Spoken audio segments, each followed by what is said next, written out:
Om Namo Bhagavate Vasudevaya. Om Namo Bhagavate Vasudevaya.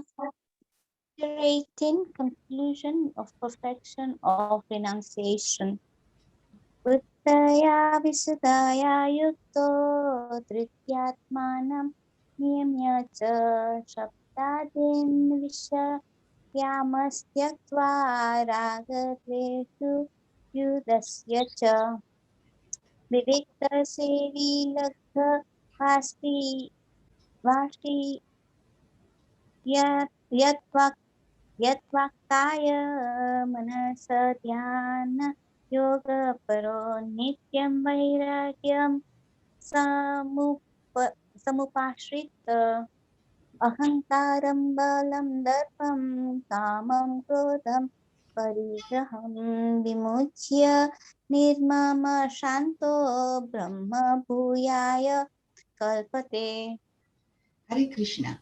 Being purified by his intelligence and controlling the mind with determination, giving up the objects of sense gratification, being freed from attachment and hatred, one who lives in a secluded place, who eats little, who controls his body, mind, and power of speech, who is always in trance, and who is detached, free from false ego, false strength, false pride, lust, anger, and acceptance of material things, free from false proprietorship and peaceful, such a person is certainly elevated to the position of self-realization.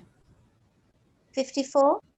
Brahma Bhuta Prashanatma Na Shocati Na Kankshati Sama Sarveshu Bhuteshu Madbhaktim Labhate Param. One who is thus transcendentally situated at once realizes the Supreme Brahman and becomes fully joyful. He never laments or desires to have anything. He is equally poised towards every living entity. In that state, he attains pure devotional service unto me. 55. Bhaktya Mamapi Chanati Yavanyas Yaschasami Tatpata Tato Mam Tatpato Natva Vishate Tat Anantaram.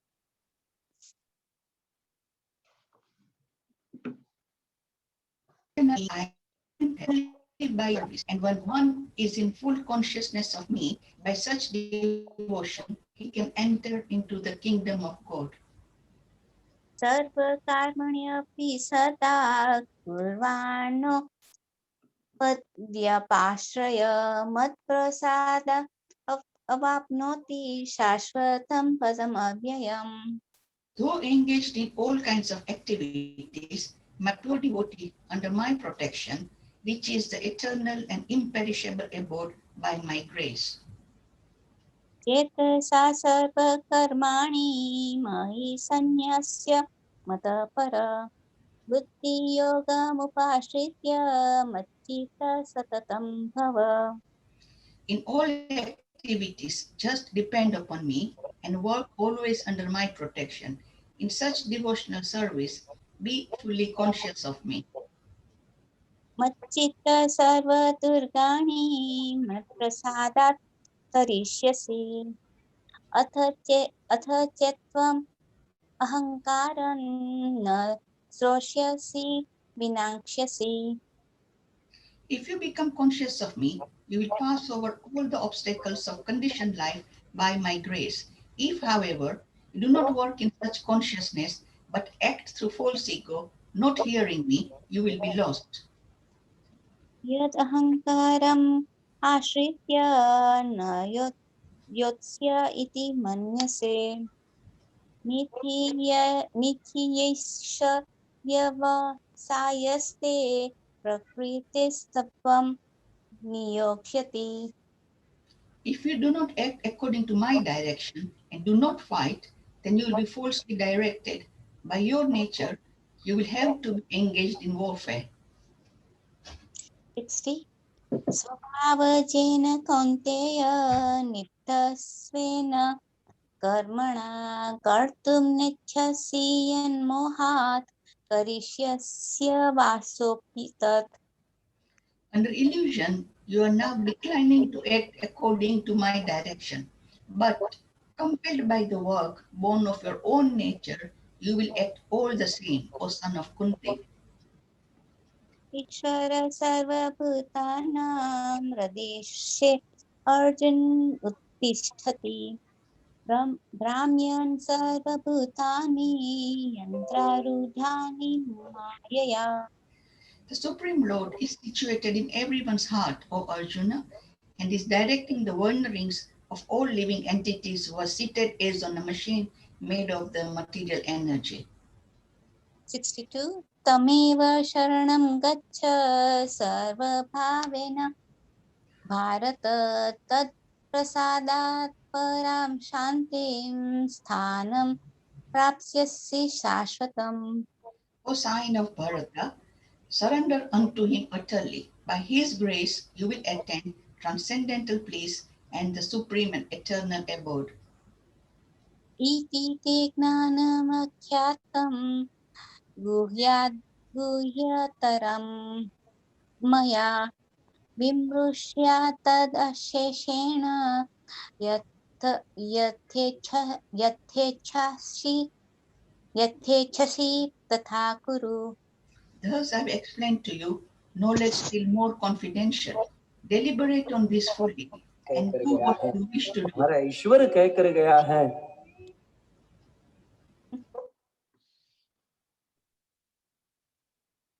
Please carry on. I think somebody got unmuted by accident.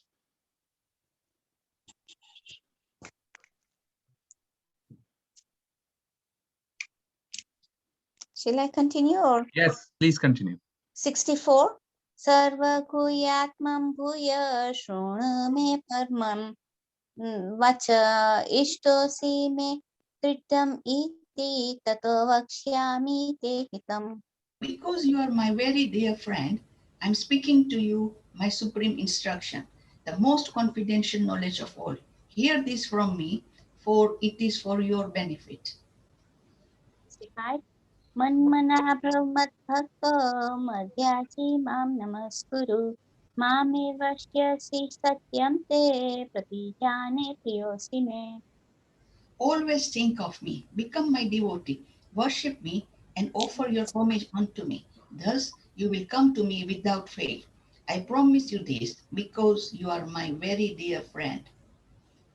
66. सर्वधर्मान् परित्याज्य मामेकं शरणं व्रज अहं त्वं सर्वपापेभ्यो मोक्ष्यामि मा शुच. Abandon all varieties of religion and just surrender unto me. I shall deliver you from all sinful reactions. Do not fear. 67. इदं ते नातपास्ताय भक्ताय कदाचन न चाशुश्रूषेव वाच्यं न च मां योपयास्युति. This confidential knowledge may never be explained to those who are not austere or devoted or engaged in devotional service, nor to one who is envious of me. य इदं परमं गुह्यं मद्भक्तेष्व हि दास्यति भक्तिमयि परं कृत्वा मामेव सत्य संशय. One who explains this supreme secret to the devotees, pure devotional service is guaranteed, and at the end, he will come back to me. 69. न च तस्मान् मनुष्येषु कश्चिन्मे क्रिया कृतम भविता न च मे तस्माद् अन्य प्रियतरो भुवि. There is no servant in this world more dear to me than he, nor will there ever be one more dear. 70. अध्यक्ष्यते च ये इमं धर्मयं संवादम् आव्ययो ज्ञानयज्ञेन तेनाहम् इष्टास्यामीति मे मति. And I declare that he who studies this sacred conversation of ours worship me by his intelligence. 71 Shraddhavananasya Shrunayadapi yo nara topi mukta shubhalokan prapnuyat punya karmanam. And one who listens with faith and without envy becomes free from sinful reactions and attains to the auspicious planet where the pious dwell. 72 Kachid ethachrutam partha Tvayekagrena chetasa Kachidagnan samoha Pranataste Dhananjaya. O son of Prutha, O conqueror of wealth, have you heard this with an attentive mind? And what are your ignorance and illusions now dispelled? 73 Arjun Vacha Nashto Moho Smriti Labdha Tvat Prasadan Mayachyuta Stito Smigata Sandeha Karishye Vachanam Tava. Arjuna said, My dear Krishna, O infallible one, my illusion is now gone. I have regained my memory by your mercy. I am now firm and free from doubt and am prepared to act according to your instructions. 74 Sanjay Vacha Ityaham Vasudevasya Parthasya cha Mahatmana Samvadamimam Ashrausam Adbhutam Roma Harshanam. Sanjay said, Thus have I heard the conversation of two great souls, Krishna and Arjuna, and so wonderful is that message that my hair is standing on end. 75 Vyasa Prasadacha Shrutvan Etadbhuhyam Aham Param Yogam Yogeshwarat Krishnat Sakshat Kathayata Swayam. By the mercy of Vyas, I have heard these most confidential talks directly from the master of all mysticism, Krishna, who was speaking personally to Arjuna. 76 Rajan Samsmritya Samvadamimam Adbhutam Keshavarjunyo Punyam Harshyami cha Muhurmuhu. O king, as I repeatedly recall this wondrous and holy dialogue between Krishna and Arjuna, I take pleasure, being thrilled at every moment. 77 Tacha Smritya Rupamatya Adbhutam Hare Vishmayo me Mahan Rajan Harshyami cha Puna Puna. O king, as I remember the wonderful form of Lord Krishna, I am struck with wonder more and more, and I rejoice again and again. 78 Yatra Yogeshwara Krishna Yatra Partho Dhanurdhara Tatra Shri Vijayo Bhuti Dhruvaniti Mati Mama.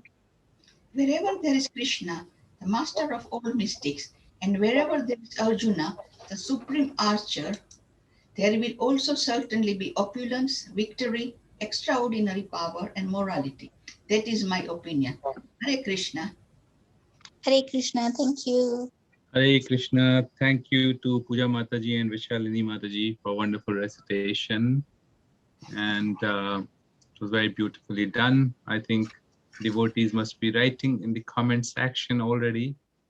I can see some very nice praise. Thank you for your nice service. Thank you. Now we will switch on to our verse for today, which is 18.54. And I'll share my screen again. Okay, so I believe you're able to see my screen now. Can someone confirm? Okay, thank you. Thank you. So today's verse is 18.54. It's a very famous verse. I'm sure most of you who are hearing Srila Prabhupada's lectures, you will be able to see and hear this verse oftentimes. Prabhupada is quoting this verse, a very, very famous verse. It's a verse worth remembering, memorizing, and repeating to oneself. So that is the beauty of this verse. So I'll read this verse and we'll read the translation as well. And then perhaps there's a purport. We can just do a bit of purport and then we'll just talk through the verse. So Brahma Bhuta Prasannatma na sochati na kankshati samah sarveshu bhuteshu mad bhaktim labate param. Brahma Bhuta Prasannatma na sochati na kankshati samah sarveshu bhuteshu mad bhaktim labate param. One who is thus transcendently situated at once realizes the Supreme Brahman and becomes fully joyful. He never laments or desires to have anything.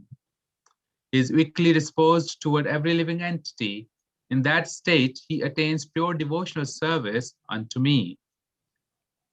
So, slightly longish purport, but worth going through. To the impersonalist, achieving the Brahma Bhuta stage, becoming one with the Absolute is the last word. But for the personalist or pure devotee, one has to go still further. To become engaged in pure devotional service. This means that one who is engaged in pure devotional service to the Supreme Lord is already in a state of liberation called Brahma Bhuta, oneness with the Absolute. Without being one with the Supreme, the Absolute, one cannot render service unto him. In the Absolute conception, there is no difference between the served and the servitor. Yet, the distinction is there in a higher spiritual sense.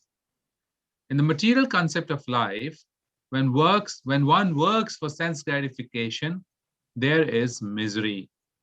But in the absolute world, when one is engaged in pure devotional service, there is no misery. Devotee in Krishna consciousness has nothing for which to lament or desire. Since God is full, a living entity who is engaged in God's service in Krishna consciousness becomes also full in himself. He is just like a river cleansed of all dirty water. Because a pure devotee has no thought other than Krishna, he is naturally always joyful. He does not lament for any material loss or aspire for gain because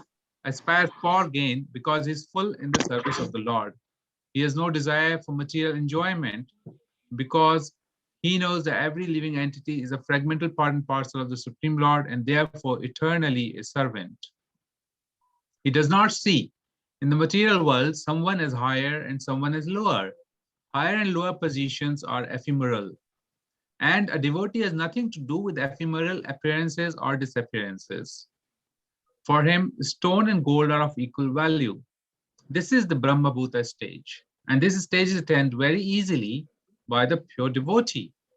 In that stage of existence, the idea of becoming one with the Supreme Brahman and annihilating one's individuality becomes hellish. Idea of attaining heavenly kingdom becomes phantasmagoria, and the senses are like serpents whose poison teeth are broken. As there is no fear of a serpent with broken teeth, there is no fear from the senses when they are automatically controlled. The world is miserable for the materially infected person, but for a devotee, the entire world is as good as Vaikuntha or the spiritual sky. The highest personality in this material universe is no more significant than an ant for a devotee. Such a stage can be achieved by the mercy of Lord Chaitanya, who preached pure devotional service. So very, very powerful words and very, very powerful, powerful purport as well. And so we'll just do the Praniti prayers, and I'll share as much as I can in next, 30 minutes. It's a verse which can be talked about further for more time, but we'll just do as much as we can in the limited time we have. Om Agyanam Timirindasya Jnananjana Chakshurun Militam Yena Tasmai Shri Guruve Namah. Shri Chaitanya Manobhishtam Sthapitam Yena Bhutale Swayam Rupa Kadamayam Dadati Swapadantikam Vandeham Shri Guru Shri Uta Padakamalam Shri Gurum Vaishnavam Shri Rupam Sagrajatam Sahagana Raghunathan Vitam तं सजीवं साद्वैतं सावधूतं परिजनसहितं कृष्ण चैतन्य देवं श्री राधा कृष्ण पदां सहगना ललिता श्री विशाखान्वितांश्च हे कृष्णा करुणा सिंधु दीनबंधु जगतपते गोपेशा गोपिका कांता राधा कांता नमोस्तुते तप्त कांचना गौरांगी श्री राधे वृंदावनेश्वरी वृषभानुसुते देवी प्रणमामि हरि प्रिये वंशाकल्पतरुभ्यश्च कृपा सिन्धुभैव च पतितानां पावनेभ्यो वैष्णवेभ्यो नमो नमः जय श्री कृष्ण चैतन्य प्रभु नित्यानंद श्री अद्वैत गदाधर श्रीवासादि गौर भक्त वृंदा हरे कृष्णा कृष्णा कृष्णा हरे हरे हरे राम राम राम हरे हरे पाद की जय ब्रह्मभूत प्रसन्नात्मा न सोचति न कांक्षति समः सर्वेषु भूतेषु मद्भक्तिं लभते पराम. So this verse is actually explaining the symptoms of one who is liberated. Now, what are you getting liberated with? That's a good question to ask, because that's a fundamental conceptual question. What is liberation? We have been studying in this chapter from the very beginning how these three modes of material nature, which is mode of goodness, mode of passion, and mode of ignorance, how they are continuously controlling each and every movement, each and every feeling, each and every thinking of the living entity. And through these controls or the reins, the living entity is completely bound by the fruitive results. He is bound by the fruitive results of his own activities. That way, may I request everyone else to kindly mute themselves. Okay, let me see if I can do that from here. Mute all. Right. So this living entity is completely controlled by the modes of nature. And when one say one is getting liberated, it means that one is getting liberated from the foundation of these three modes of material nature. This is what liberation means, which means you're no more in control of mode of goodness, mode of passion, and a mode of ignorance. Then you can be said a liberated person. Now, what happens when you're not liberated? When you're not liberated, in tamogun, your mind is thinking about the activities which are associated with tamogun. Your tongue is thinking about eating things which are in association of tamogun. Similarly, in mode of passion, mind is constantly thinking about what to work, how to get that result, how to fulfill those desires, and continuously act and work upon those desires. In mode of goodness, one feels very peaceful, very satisfied, but still very proud, and becomes therefore entangled in the material nature. So all these three modes are actually implicating the mind to think one thing or the other thing. And therefore, none of the thinking, one can say, is original thinking, which means it's not the original thinking coming from the original consciousness of the living entity, who is a Shuddha Sattva, who is like Lord himself, who is Sat Chit and Ananda.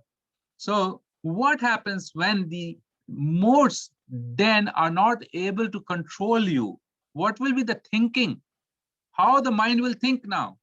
We all have experienced thinking the way modes of nature dictate us to think, but we have perhaps no experience of how to think when these modes are not there. And that is what this verse is answering. He's saying, na sochati na kankshati.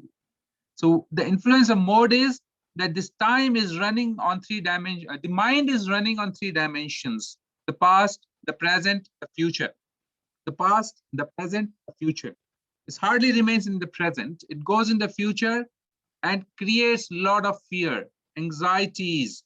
It creates anxieties of the future. What will happen in the future? It forces you to plan for the future, which may not exist at all. which may come, but in a very different way as you have against what you have planned, or it may be a big surprise.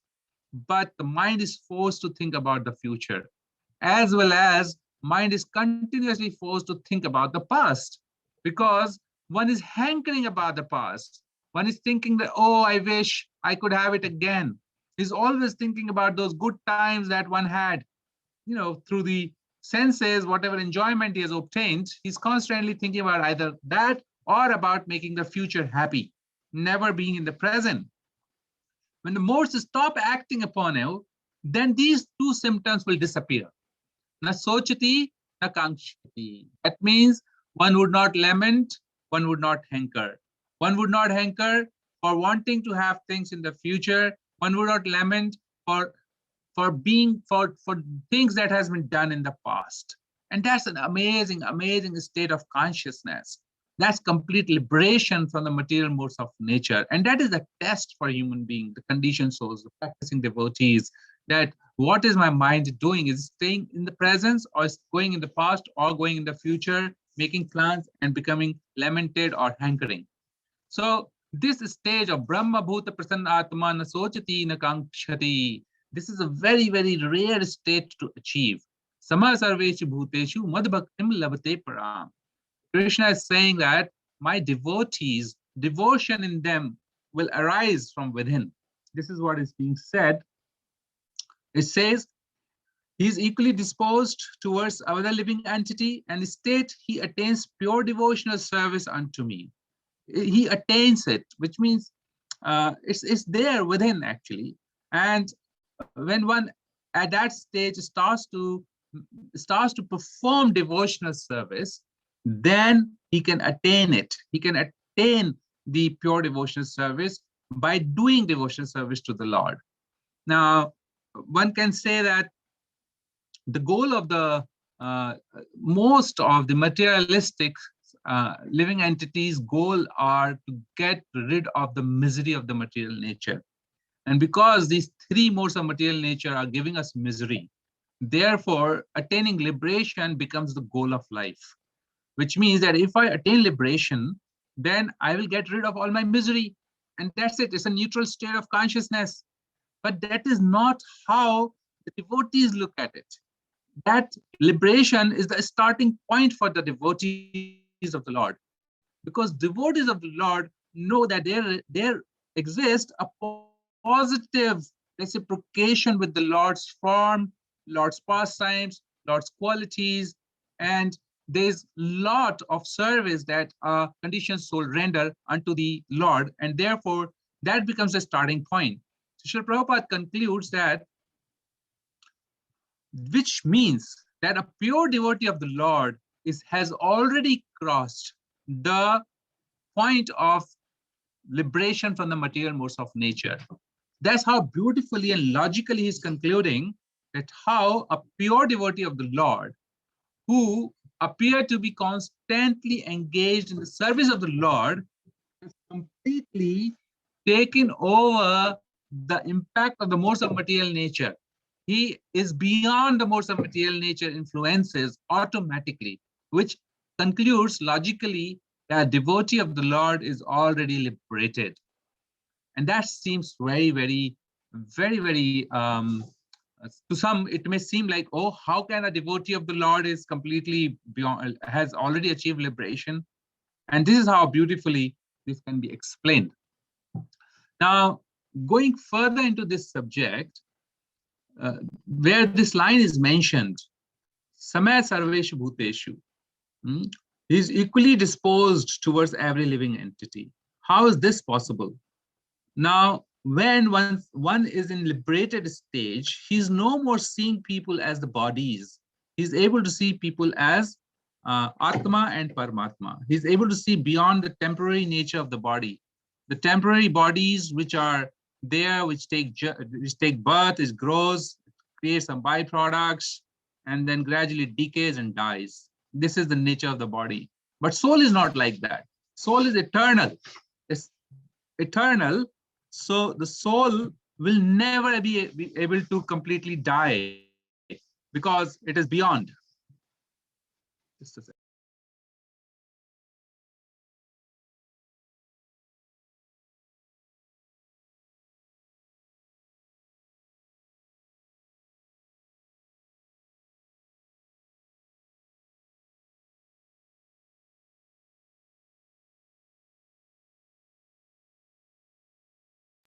Sorry about that. So he is equally disposed towards every living entity. Now, equally disposed means there's another beautiful verse that we all are familiar in 5:18. Vidya Vinay Sampanne Brahmane Gaihastani Suniche Vasa Saeva Pakecha Panditaha Samadarshini. Panditaha Samadarshini is very nicely stated here that how a person with the true knowledge would have equal vision, will see with equal vision a learned, a gentle Brahmin, a cow, an elephant, a dog, and a dog eater.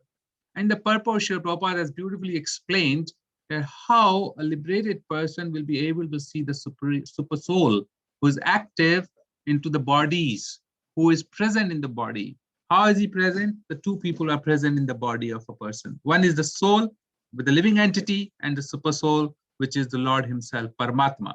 Now, these two people are sitting in the body, and one is enjoying the fruits of his activity, and other, who is the super soul, is guiding the living entity, is giving that intelligence how to work, how to enjoy that fruits of the activities. So this way we can see that Krishna conscious person who is in full knowledge of this is a truly learned and equal visionary person. He understands the super soul's presence in everybody's body, and he can make distinctions based on that as opposed to basis on the body itself. Now, I want to take us ourselves to a very beautiful verse in Srimad Bhagavatam, which is a part of Chaturshloki Gita, Bhagavatam. It's the second verse of the Chaturshloki Bhagavatam. 2.933 is where the Bhagavatam starts, Chaturshloki Bhagavatam starts. And this is 2.934, Canto 2nd, Chapter 9, and verse 34. It's a very, very beautiful verse, and we'll just read through it. Rite ratham yat pratiyeta na pratiyeta chatmani tad vidyadat mano mayam yatha bhasho yatha tamaha. O Brahma, Lord Krishna is saying to Brahmaji, O Brahma, whatever appears to be of any value, if it is without relation to me, has no reality. Know it as my illusory energy, that reflection which appears to be in darkness. Now, if you read this, it's like a negation statement. Whatever appears to be of any value, if it is without relation to me, has no reality. It's a very powerful statement Krishna is making. In this world, the materialistic person is constantly finding value in everything that he's associating with. Unless he finds value, why should he chase for it? He's finding a lot of value in accumulating name, fame, wealth of this world, credibilities. We can say whatever one is trying to accumulate in terms of matter, or the subtle name and fame is all nothing but he's not able to see it in relationship with the Lord. And therefore, when he's not able to see it in relationship with the Lord, it has no reality in itself because it is asat. However rich a person is, his wealth will not go along with him. It has to be left behind because it is the illusory nature of the Lord.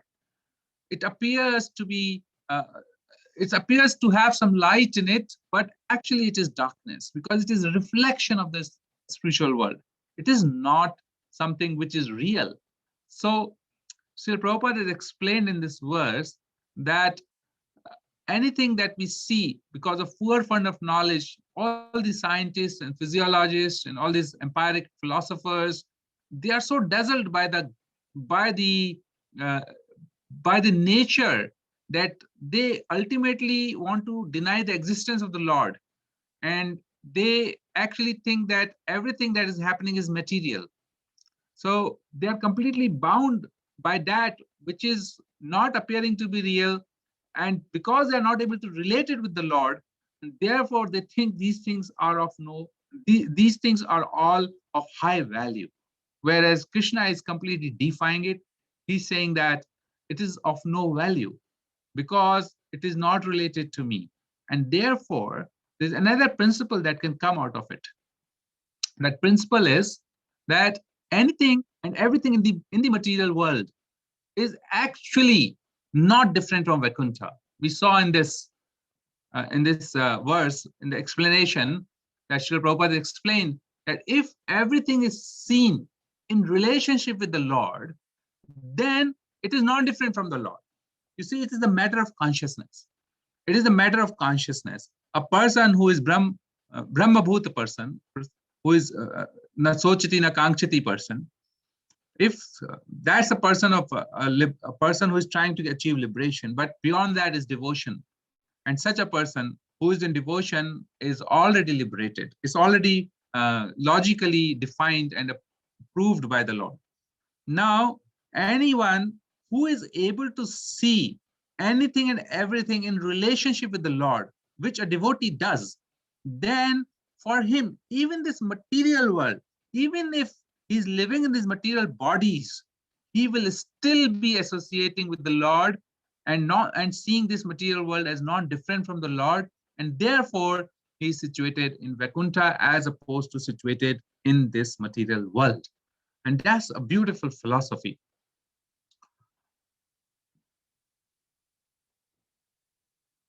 So sometimes the devotees of the Lord, they are by transcendental loving reciprocation of the Lord, they go through certain material miseries, so-called material miseries.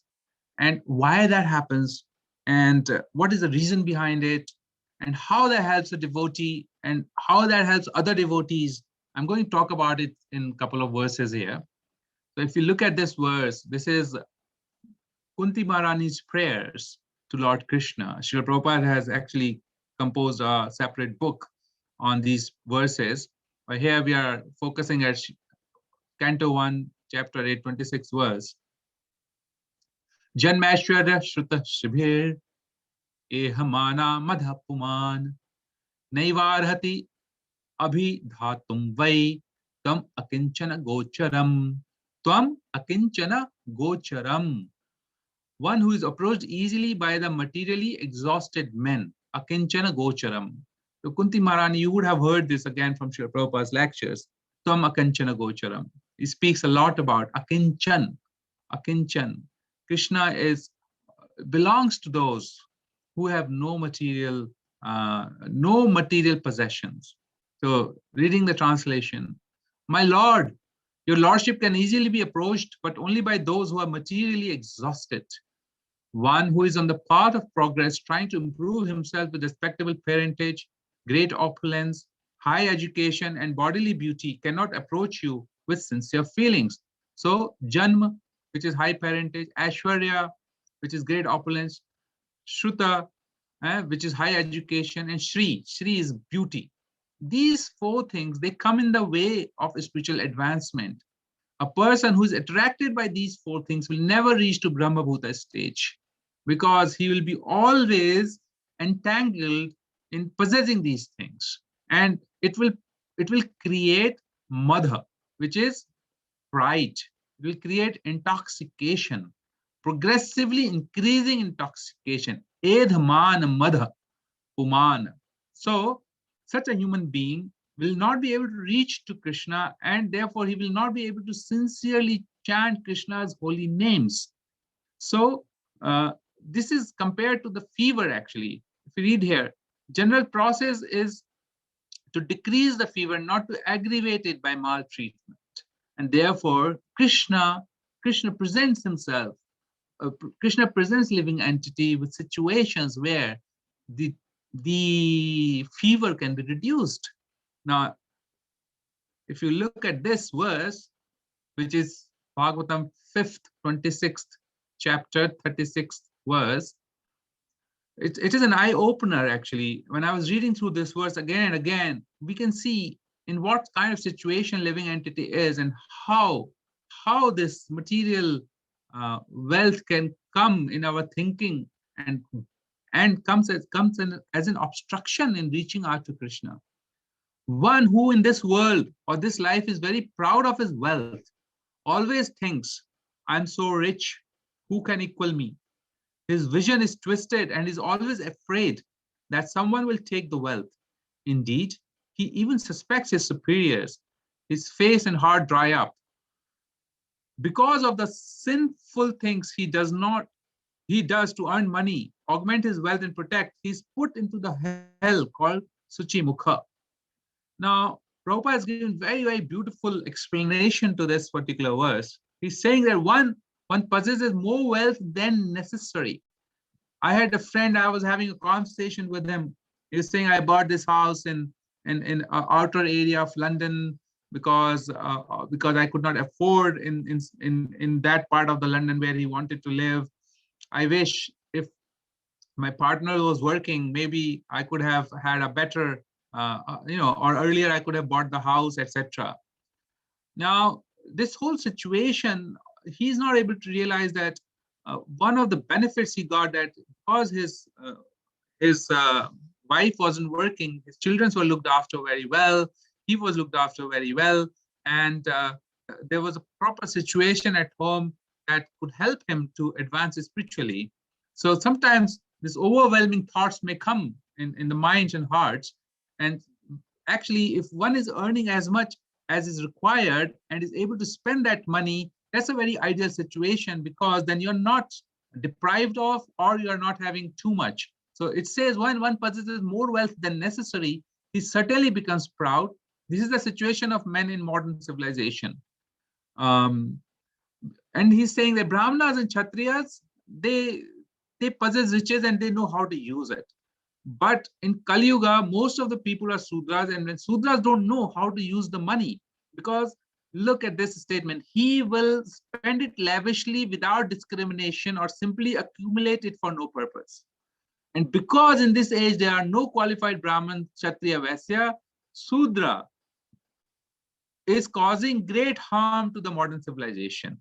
They don't know how to use money in rendering transcendental loving service to the Lord, and therefore they are creating a problem. They are creating a whole situation in the world where they think that I am the true enjoyer of sacrifices. Where they think that that they are the true enjoyer of sacrifice and penances as opposed to Krishna. However, they know they don't want to hear that nothing belongs to them. Everything belongs to Krishna. So this kind of situation a living entity is living in. Now Krishna is claiming this beautifully, that how he's saying the personality of Godhead says, if I'm especially favoring someone, I gradually deprive him of his wealth.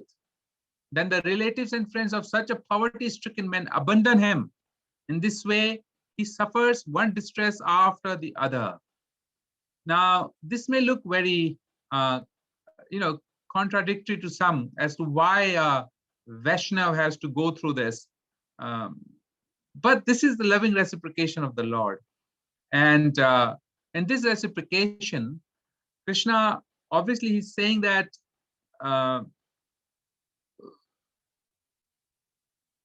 he's saying that I impose this kind of situation on the living entity because I want the benefit. Now, Prabhupada has explained somewhere, I'm trying to look, but okay. He's explained that how a father is looking after the children, or a child, or his son or a daughter. They would facilitate them with things that is favorable for their development, and not give them anything and everything what is required by them.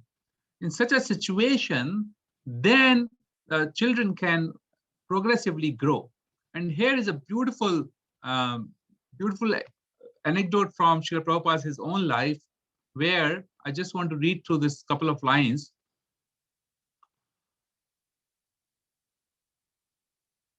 This one here. My Guru Maharaj ordered me when I was 25 years old that you go and preach. But I thought, first of all, I shall become a rich man, and I shall use that money for preaching work. So that's a long history. I got good opportunity for becoming a rich man in the business. And some astrologer told me, you should have become like Birla. So there were some chances, very good chances. I was a manager in a big chemical factory. I started my own factory The business was very successful, but everything was dismantled.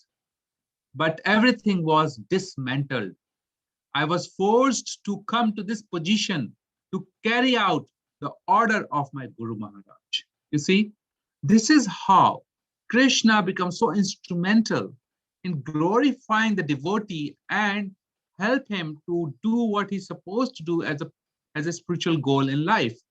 So it's amazing how Srila Prabhupada is relating his own story to this verse. He says, when everything was finished, further he's saying, akinchana vittaya, akinchana vittaya. When everything was finished, I took Krishna, that you are the only. Therefore, Krishna is akinchana vitta. When one becomes finished of all his material opulences, and now I'm realizing that I have not lost, I have gained. That's a fact. So to lose material opulences for Krishna's sake is not loss. It is the greatest gain. Therefore, it is said, akinchana vitta. When one becomes akinchan, nothing to possess, everything is finished, and Krishna becomes the only riches for such a person. Because his devotee, like Narottam Das Thakur says, ha ha Prabhu Nanda Sutta, Rishabhanu Sutta Juta, Karuna Karohi Eibar. So Narottam Das Thakur is saying, Toma bina ke ache amar. O Lord Krishna, O son of Nand Maharaj, O daughter of Vishwanu, please be merciful to me. O Lord, please do not push me away from your reddish lotus feet, for who is my beloved except for you? So this dependency on Krishna actually is the formula to be able to be reconstituting ourselves in the original position, which is Brahmabhut Prasannatma, and beyond that is the stage of pure devotional service. Krishna is fully independent, and opposite of that is living entity, which is fully dependent. If there was a bar or a spectrum, Krishna is sitting here, fully independent. Therefore, when he appears in the material world, although he appeared to be depending on so many situations and circumstances, everything else still remains under his control and is fully independent of the modes of nature. Whereas living entity, even though he appears to be having a full control over the situation many times, he's fully dependent. It is his choice now what he wants to be dependent upon. The more he depends upon himself, the more he depends upon his possessions, on his outcomes of the hard work or activities, karma phala ashraya. If he takes the shelter of all the fruitive results of his activity, then he will continue to suffer, because that's not his original nature. His original nature is dependent. So either he can choose to be dependent upon this material energy, wherein he suffers, or he can choose to be dependent upon somebody who's fully independent. Because by being dependent on someone who is not fully independent, he still is not going to get his complete satisfaction. He will continue to suffer. He will not get his complete happiness. The happiness will remain incomplete. He will hunt happiness here, there, and everywhere, because those sources are not fully independent. They will not be able to give him complete happiness. Whereas Krishna, being completely independent, when living entity who's fully dependent, this is a perfect combination. When he comes into this perfect combination, then he's fully happy. He's completely happy. My time is running out. There was more to share today. Maybe in the next class, I had wanting to share a beautiful story of Chitraketu Maharaj, and how discussions between Mother Parvati, Lord Shiva, and Chitraketu Maharaj establishes this principle of devotional service to the highest. Maybe I can just read one of the verse, but it's already 38 past 20 now. So maybe we'll open up the discussion for a couple of minutes.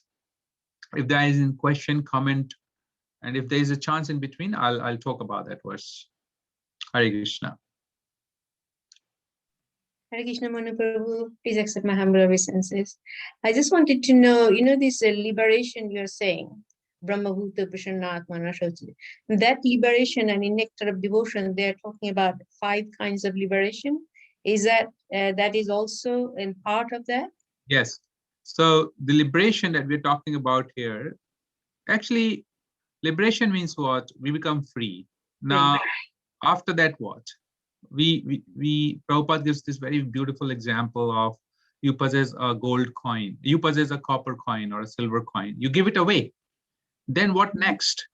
Unless you get a gold coin as a swap, then it is no more beneficial, right? You don't. So liberation is like giving away. I've given away my silver, my copper, everything, coins. But what have you possessed? You have possessed nothing. But devotees, they possess devotional service, and they possess therefore a gold coin, and therefore that is higher. Now the Sayujya Mukti or Sarupya Mukti, they are mentioned in the Nectar Devotion of various kind of Mukti. The first Mukti is to merge into the Brahman. Now, this kind of mukti is not desirable by devotees because it is considered as suicide. It's like somebody says to me, I love you. And in that love, he says that, okay, I love you so much that I'll kill myself. I'll annihilate my identity. I'll merge into you completely. But there is no reciprocation after that. That kind of Sayujya Mukti is called, suicide. It's a spiritual suicide. Therefore, you're right. It is mentioned in Nectar Devotion, all the 5 kind of liberations, of which this is the lowest kind, and devotees are not interested in this kind of mukti. There are other muktis. You have Sarupya Mukti, wherein you get the same bodily features as the Lord. And in that situation, you can be with the Lord, non-envious of the Lord, completely looking after the interest of the Lord, like gopis. They're always serving the Lord in all circumstances. In that situation, every living being in Vaikuntha planets is like that, serving the Lord. That's the beautiful mukti. Then you have Salokya Mukti. You can have the lok. You can live in the same planet as the Lord is living. So this way we have so many muktis explained. And this particular verse is the very beginning of that mukti. You see, Krishna explained in the last line, he's saying that you will obtain devotional service. It's not something that we need to attain it. It's there within us. I think Prabhupada is giving examples in a cask. If there are grains and on the top there are some beans, you just take off the beans, you will reach to the grains. Automatically, the grain is there. Similarly, when we remove this material cloud in our mentality and consciousness, then what we reach is the devotional service to the Lord, which is free from these material modes of nature. This is what it is, yeah. Thank you very much. Thank you, Palika Mataji. Yes, any other question or comment?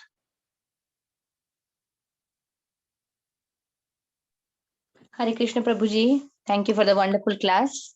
As usual, it was very, very nice. My humble obeisances to you. My question is, in the verse, there is a word called sama. Sama is like samadrishti. So, and there is in the purport, Prabhupada writes, a pure devotee knows everyone is a part and parcel of the Supreme, and therefore eternally a servant. He does not see in the material world someone as higher and someone as lower, because higher and lower are ephemeral. So in ISKCON, the neophyte devotees, first initiated devotee, second initiated. So it's lots of junior, senior devotee, lots of hierarchy is there, and you kind of, you should not like the someone like from my personal experience, I can say some senior devotee, they can kind of chastise and you don't feel nice. So how can you explain that? Where is this higher and lower coming from then? Okay, nice question, Mataji. Srila Prabhupada here is mentioning about samaha, sama, which means equally disposed. And even in the next verse, which I quoted from 518, Pandita Samadarshini, there also explains that maintains Samadarshini, right? So, which is the standard or this is the vision of a liberated soul. Now, ISKCON is like a hospital. It's if I give an analogy of a hospital where the mad people are treated. So in that analogy, there are some people who are getting better. There are others who are still in their madness of the pride, madness of the possessions of this material world. This is the madness that living entity is coming with. And ISKCON is an institution which is giving how to become sane from insane. In the process, there are people who are better than others. There are people who are becoming more pure. And in that process, you can see there are various degrees of, people are getting rid of the madness of material nature. So, and once you reach to the pure stage, once you reach to Brahma Bhuta stage, that's where you can start to see everybody with equal vision. Now, obviously, when we are in this world, the theory of relativity still works. The black is black, the white is white, there's a sweet and there's a sour, there's good and there's a bad. And there are various degrees to measure who you are, how you are, and all kinds of designations are there.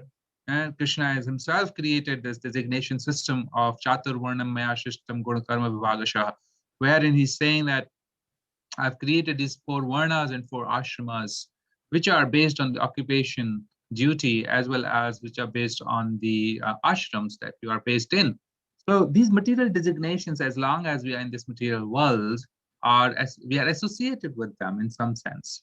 Now, when it comes to Vaishnav community, when it comes to etiquettes of Vaishnav community, there are senior devotees, there are devotees who are equal to us, and there are devotees who are junior to us. Narad Muni has beautifully explained in Srimad Bhagavatam that how we are supposed to have relationship with all these kind of devotees.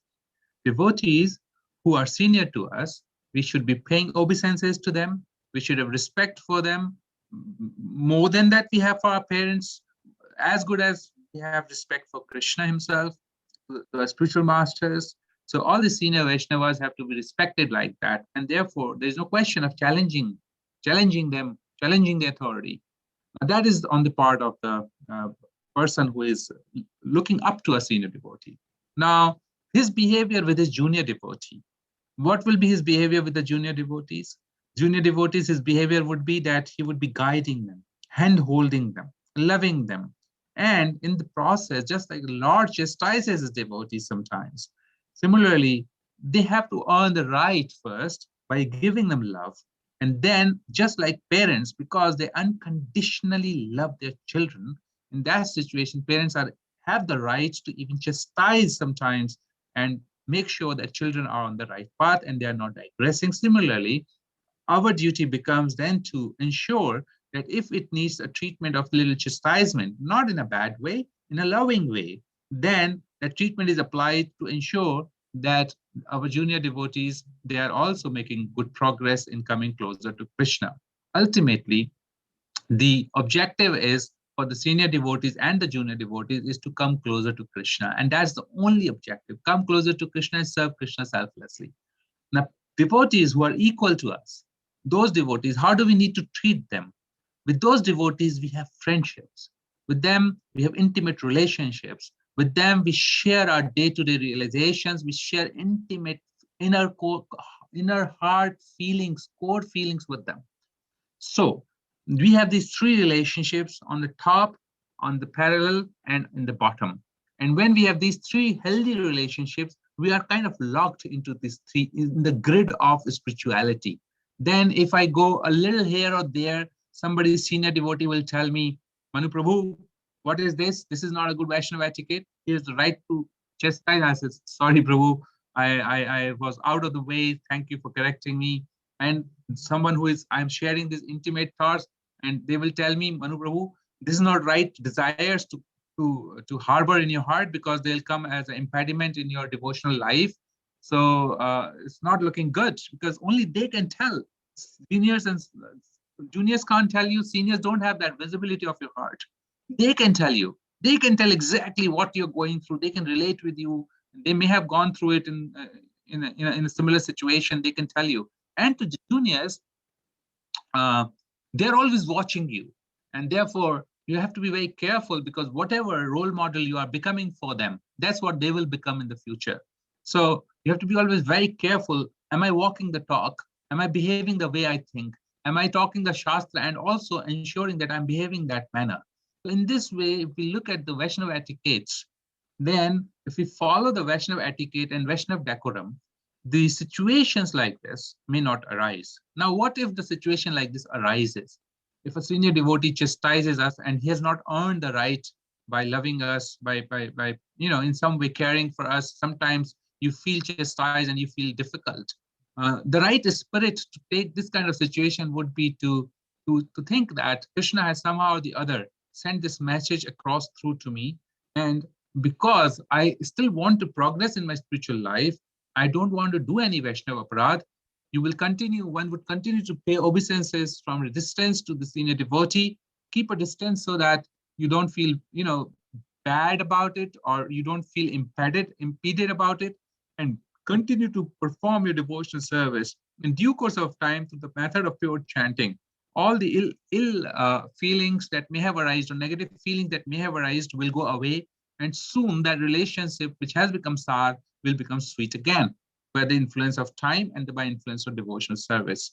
This is the only remedy that can be given at this point in time. But of course, by resentment, if somebody is criticizing a devotee, or somebody is then falling away from the path of devotional service, that's a spiritual suicide again, because that will generate a lot of karmic reactions. Not karmic reaction, actually, that will generate reactions which has the power to destroy the bhakti, the devotional creeper. And therefore, we will harbor a lot of weeds instead of the real creeper. And when we harbor the weeds, we will feel that we are progressing in our bhakti. We don't need this devotee anymore. And in due course of time, we will realize that these were not the real bhakti creeper. They were all the weeds of pride, of illusion. And somehow or the other, in long run, we'll find ourselves in a big mess, and our bhakti will be completely destroyed.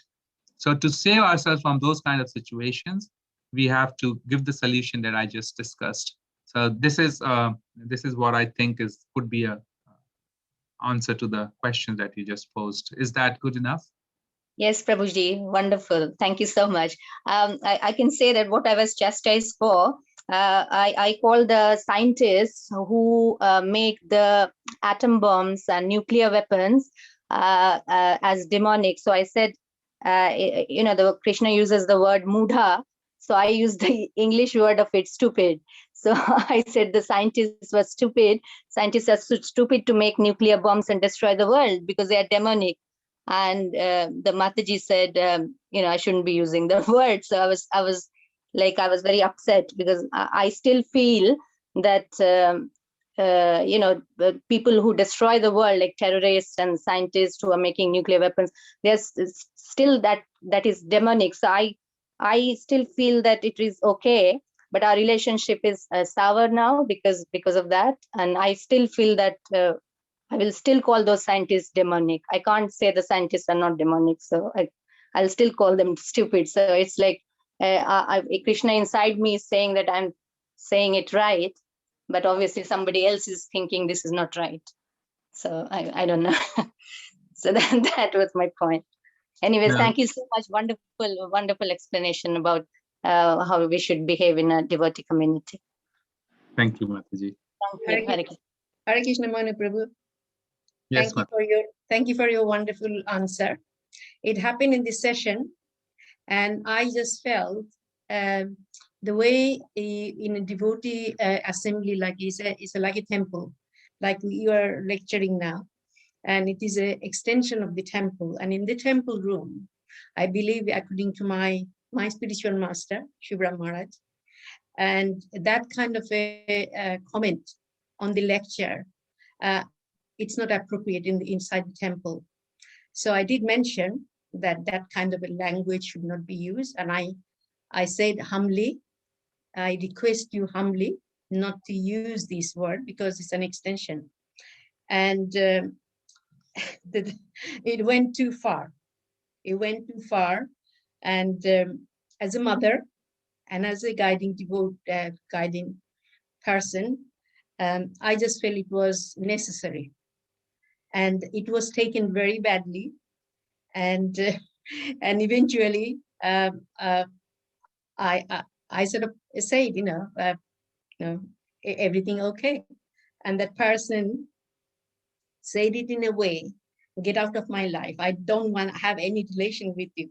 So it went that stage, So it is very, I'm not considering myself a pure devotee or a devotee. As a senior person, I feel that a person who is like my daughter should not be speaking to a mother like that. This is my, this is my understanding. So I just know what to do that. Sure. So beautiful expressions like daughter and friend. So in such cases, daughter also have selfless love for mother, and mother has selfless love for daughter. Till such time that we are getting these kind of feelings and comments, we must understand that we have not yet learned to love selflessly, and that is a task that Krishna has put us to right now. That look, you may believe that you are selflessly loving me, but even if you can't even love selflessly others in your own community, then how can you love me selflessly? Because Krishna is demanding selfless love. So any behavior that we are able to feel and we are able to demonstrate in ourselves, within ourselves, is the same behavior we'll continue to do with Krishna as well. So it is being said that whatever qualities that we see within ourselves right now, if you feel envious of someone, that is a reflection that we are still envious of Krishna. If we feel proud, that is a reflection of being on a bodily conception, because we still feel that we are the doers and not the Krishna himself. So that way, whatever, if we are able to raise this consciousness to a state where we can start to reflect inside, as whatever we see, experience is nothing but the reflection of my own self within, expressed out either through devotees, to circumstances, to material nature, because that is the whole exercise of getting out of this material world from the bondage of birth, death, old age, and disease. And that's the way to develop pure desires in our heart. It's good to sometimes reflect and see that these things exist around me, and therefore I need to really work on it, because we can't work on anybody else. We can only work on ourselves. And the more we see, the more we can purify our heart, the more we become humble. Follow the footsteps of great Acharya in some way or the other. If we do not qualify, we can pray, beg. We can't pray, beg. We can just, we can cry. We somehow or the other, we have to see in a very selfless way how we can stay neutral, or practice to stay neutral, because this mind will create, it's a force within ourselves, negative forces, which will create situations where we cannot practice our devotional service. I'm sure the person who is disturbed, the person who is causing the disturbance or appearing to be causing disturbance, all of them, they're not able to chant properly. So once we can't chant properly, we can't come to a stage of pure devotional service. So it is all in our interest that somehow or the other we continue to tolerate each other. A lot of porcupines, they were put together, and in the very severe cold, they decided they can't tolerate each other, and they were all spread out then. And all of them, one after other, died. If they could have tolerated the spikes of each other, just because of the body warmth of each other, they could have stayed together and they could have sailed through the difficult times. So this is a really difficult time. Till the point of death is very, very difficult time. If we identify that and we just tolerate these spikes of each other, then it will be a nice, smooth journey together up to the end. We can be all together and sail out of this world, Bhavasagar, material modes of nature. So that was the words, Brahma Bhuta Pranatama. Thank you. Thank you. Manu Prabhu. Hare Krishna Prabhuji. Wonderful explanation. Thank you very much. Mataji, a story I remember, I have remembered your question. No, it's okay. I'm not asking for that. I'm just wanting to comment. I said most of these classes are showing us how to manage relationship. And I think it's only sometimes you hear one side, you need to hear both sides. And not only that, I think we are actually the message that comes across with relationship is personally what I've picked up is your perception about that piece of disturbance, if you want to call it, or upset or whatever. If you perceive it that way, it's all to do with you, really, and you need to look at it and think about how I could make it better for me. It's spirituality versus materially how you behave, and I think it has to be, especially a senior and a junior. You have to weigh the situation and create a balance for both of you, not to allow it to overpower you and you get overwhelmed and you repeat the same thing over and over. Sometimes I've heard this story before, and I think really there should be as you say, an idea developed to deal with the separation, perhaps. Sometimes you have to let go and separate from the person and just let things go and not keep on and on about it, because it just eats away at you. It's a bit like cancer, really. If you harbor this kind of thoughts and feeling, it really eats away at you. I'm afraid that's what I've learned so far. So I'm sorry if I upset anybody, but it is fact how we manage in the material world. We can have all these knowledge about spirituality, all the knowledge about philosophy, and not able to bring it together to utilize it in the material world. That's all I have to say. I don't want to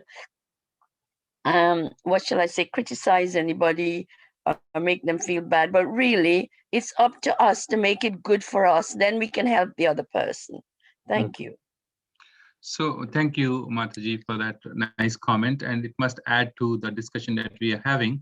Yes. One only last comment I want to add is that according to Krishna, there are 6 enemies that we have, and Manasastani Indriyani. So this Karshati fighting, the living entities fighting with these 6 enemies within. So they are the biggest enemies. So the whole idea is that how do we win those enemies? Because anything else that appear to be enemy is not enemy. It's like shooting the messenger. You don't want to shoot the messenger. Messenger is neutral, right? Yes, You can't shoot the messenger.